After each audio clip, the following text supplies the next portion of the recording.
موضوع الرؤية ده بقى له سنين احنا بنتكلم فيه. احنا لازم نفعل بقى الاستضافة. ايوه، الاستضافة. ايه الحلول في القانون الجديد؟ للشخص اللي ما معهوش الحضانة ايا ما كان.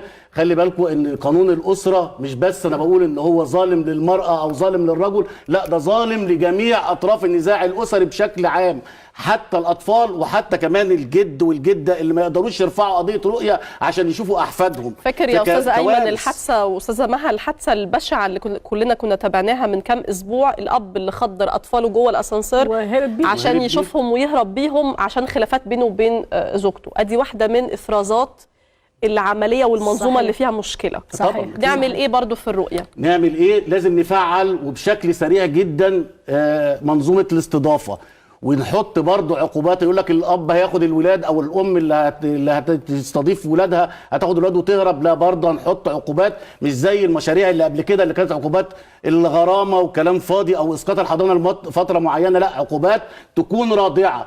انت هنديك حق استضافه ابنك يوم يومين ثلاثه في الشهر في الاسبوع ايا ما كان بقى حسب التنظيم القانوني، بس انت ملزم لصاحب الحضانه ترجع له الاولاد والا هيكون عليك عقوبات. هي المشكله ان الاطفال بيستخدموا سواء من الاب او الام الضغط على الطرف الاخر. طبعا كله بيتاجر بالاطفال، هم الثمن، هم اللي بيدفعوا الثمن وهم اللي بيتاجروا بيه. بس في برضه يا استاذ ايمن برضه في اولياء امور او ابهات ما بتصرفش على عيالها بعد الطلاق بعد الانفصال، يقول لك انا بعاقب الام مش خدتيهم وانفصلت انت حره. دول مش رجال، دول اشباه الرجال. وانا عايزك بقى تكملي بقى لا حلو ان حضرتك اللي بتقول، لان الاستاذه ما احنا عارفين رايها، حلو ان نسمع منك. طبعا اللي ما يصرفش على اولاده ده من اشباه الرجال وما يمرقوش اي حقوق. وانا عايز اربط الرؤيه او الاستضافه بالانفاق ودفع النفقه. طب لحظه واحده، ربط تقديم الخدمات الحكوميه، ربط الرؤيه والاستضافه بالانفاق، رايك ايه يا استاذه ما؟ حين دي حاجه غير انسانيه.